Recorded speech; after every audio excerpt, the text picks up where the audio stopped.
Hello viewers, स्वागत है आप सभी का मेरे यूट्यूब चैनल स्कूल ट्यूशन गुरुजी में। आज हम बात करेंगे कार्यपत्रक 66 की, जो कि 11 दिसंबर के लिए जारी किया गया है। ये कक्षा 10 का विज्ञान विषय कार्यपत्रक है। यहाँ बच्चे अपना नाम लिखेंगे और यहाँ अपने कक्षा अध्यापक नाम लिखेंगे। बच्चों, हमारा पाठ चल रहा है जीव कैसे जनन करते हैं और आज हम पढ़ेंगे अलैंगिक जनन के बारे में। तो अगर हम कुछ अपनी पुरानी कक्षाओं के बारे में याद करें तो अलैंगिक जनन एक जीव के द्वारा होता है और ये ज़्यादातर एक कोशिकीय जीवों में होता है। ये हम कह सकते हैं कि एक कोशिकीय जीव में होता है, लेकिन मुख्य तौर पर हमें ये ध्यान रखना चाहिए कि एकल जीव के द्वारा जनन करने के कारण ही इसे अलैंगिक जनन कहा जाता है।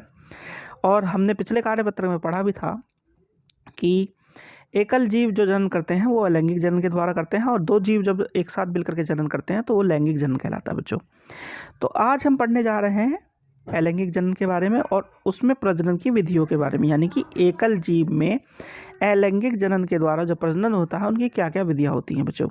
तो चलिए देखते हैं, जानते हैं, समझते हैं कि कार्यपत्रक में आज के आपके लिए क्या खास है और आपके पाठ में आपको क्या नया समझाने की कोशिश की गई है बच्चों।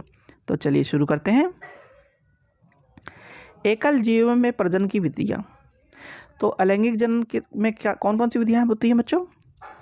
विघटन होता है। विघटन दो प्रकार का होता है बच्चों, द्विखंडन और बहुखंडन। फिर है पुनर्जनन, फिर मुकुलन, खंडन, बीजाणु समासंग और कार्यक प्रवर्धन। कार्यक प्रवर्धन दो प्रकार का होता है बच्चों, प्राकृतिक और कृत्रिम, जैसे कि विघटन होता है दो प्रकार का। तो बच्चों ये तो हुआ बेसिक वे में जानना कि ये कितने प्रकार का जनन होता है। अब जरा इनको डिटेल में पढ़ते हैं थोड़ा सा, ताकि हमें समझ में आ सके कि ये कितने प्रकार का होता है और ये किस तरीके का होता है बच्चों। तो बच्चों सबसे पहले पढ़ते हैं विखंडन। ये एक कोशिकीय जीवों में अलैंगिक प्रजनन का एक प्रकार है जिससे नए जीवों की उत्पत्ति होती है। ये दो प्रकार का हो सकता है, पहला है द्विखंडन और दूसरा बहुखंडन। द्विखंडन में क्या होता है बच्चों? एक कोशिकाएं दो बराबर हिस्सों में विभाजित होती हैं, उदाहरण के लिए अमीबा और लिशमेनिया। बहुखंडन एक कोशिका का एक साथ कई कोशिकाओं में विभाजित होती है, उदाहरण के लिए प्लाज्मोडियम जो कि मलेरिया परजीवी है, अमीबा प्रतिकूल परिस्थितियों में। तो बच्चा द्विखंडन और बहुखंडन में बेसिक डिफरेंस यही है कि द्विखंडन में क्या होगा, एक कोशिका दो बराबर हिस्सों में विभाजित होगी, लेकिन बहुखंडन में क्या होगा, एक कोशिका कई भागों में विभाजित हो जाएगी। इसी वजह से इसे बहुखंडन कहा जाता है बच्चों। चलिए आगे बढ़ते हैं बच्चों। अगला है मुकुलन। मुकुलन क्या है बच्चों? प्रक्रिया जिसमें एक वृद्धि मुकुल माता पिता जीव के शरीर पर बनती है, जो तब अलग हो जाती है और एक नया जीव बन जाती है, जैसे खमीर और हाइड्रा। यानी कि मुकुलन में क्या होता है बच्चों, किसी एक जीव पर एक छोटा सा भाग निकलना शुरू होता है और उसे हम मुकुलन कहते हैं। और ये क्या करता है बच्चों, धीरे धीरे बढ़ते बढ़ते पूरे जीव का रूप ले लेता है और एक पूरे जीव के तौर पर अलग निकल करके बन जाता है। इसी को कहते हैं मुकुलन बच्चों। अब है बच्चों बीजाणु समासंग। बीजाणु समासंग क्या है? बीजाणु एक मोटी दीवार वाली सूक्ष्म अलैंगिक प्रजनन निकाय है। बीजाणु स्पाइरोगेरिया में बनते हैं। अंकुरण पर प्रत्येक बीजाणु एक नए जीव जैसे राइजोपियस पेंसिलियम को जन्म देता है।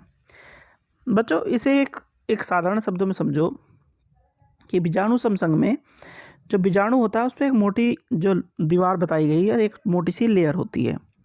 उसका काम क्या होता है कि उन्हें जो बीजाणु है उन्हें सुरक्षित रखना, अंदर का जो सामान है उसे सुरक्षित रखना, जब तक कि जितनी ज़रूरत हो उसके हिसाब से कंडीशन या परिस्थिति ना मिल जाए। आपने कई बार देखा होगा कि जो आपका ब्रेड है उस पर फफूंद सी लग जाती है जब वो काफ़ी समय तक बाहर पड़ा रहता है, ओस वोस गिरने से या पानी के संपर्क में आने के बाद। ऐसा किस लिए होता है बच्चों कि ये जो मोटी सतह जो है, जो मोटी दीवार किसी नुमा चीज़ की हम बात कर रहे हैं, बीजाणु जिसमें के अंदर है, वो क्या करता है, वो उसे फेवरेबल कंडीशन यानी कि प्रतिकूल परिस्थितियों, जितनी भी जो है उसके अनुकूल परिस्थितियाँ हैं उनके पूरा होने तक उसे संभाले रखता है और जैसे ही वो परिस्थितियाँ पूरी हो जाती हैं वैसे ही उसे जीव को उत्पन्न करने में सहायता देता है बच्चों। तो इसी को कहते हैं बीजाणु समासंग। चलिए बच्चों आगे बढ़ते हैं।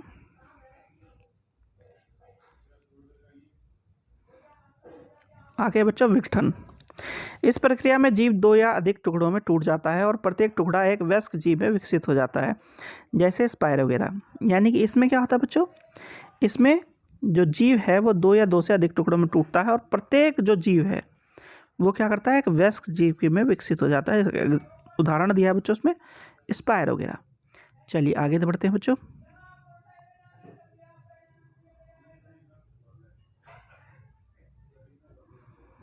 आगे है पुनर्जनन। मूल शरीर के अंगों से एक पूर्ण जीव वापस प्राप्त करने की प्रक्रिया को पुनर्जनन कहा जाता है। पुनर्जनन विशेष कोशिका द्वारा किया जाता है, जैसे कि हाइड्रा प्लेनेरिया। तो ये क्या है बच्चों, एक कोई जो भाग है उससे पूरे पूरे शरीर को प्राप्त करने की प्रक्रिया को पुनर्जनन कहते हैं।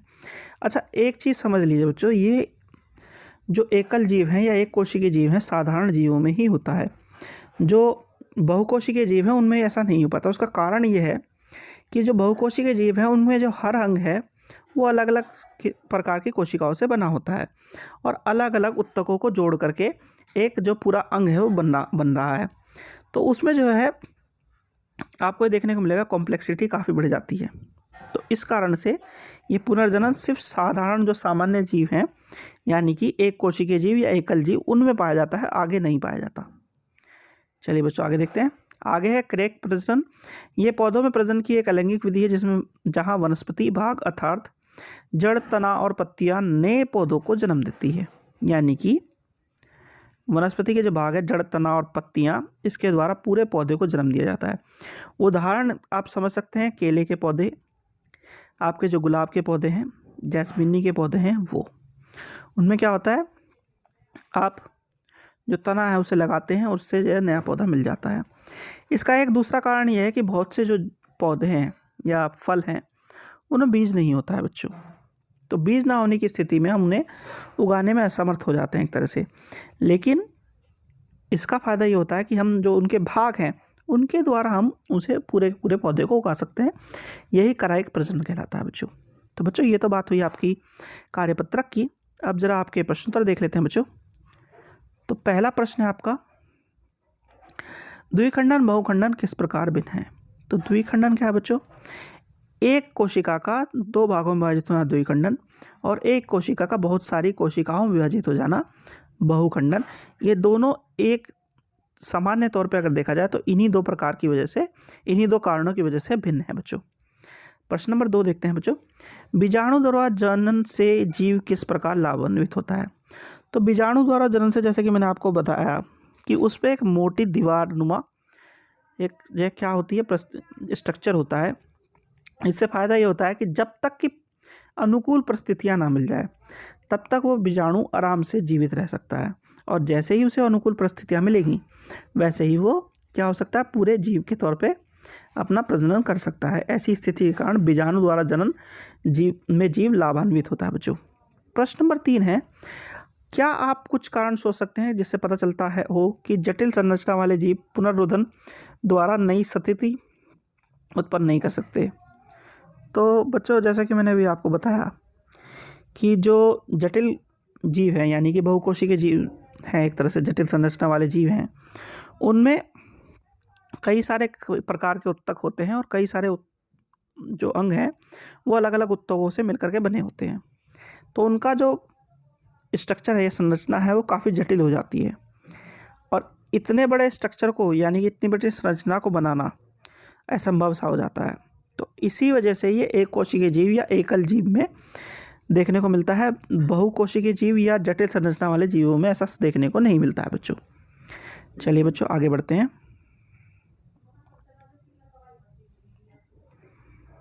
प्रश्न नंबर 4 है, कुछ पौधों को उगाने के लिए कारिक प्रवर्धन का उपयोग क्यों किया जाता है। तो जैसा कि बच्चों हमने देखा पढ़ा और जानने की कोशिश की कि बहुत से जो पौधे हैं उनके बीज नहीं होते हैं और वो प्रकृति में उगाए भी जाते हैं और प्रकृति के अलावा हम भी उन्हें उगाते हैं।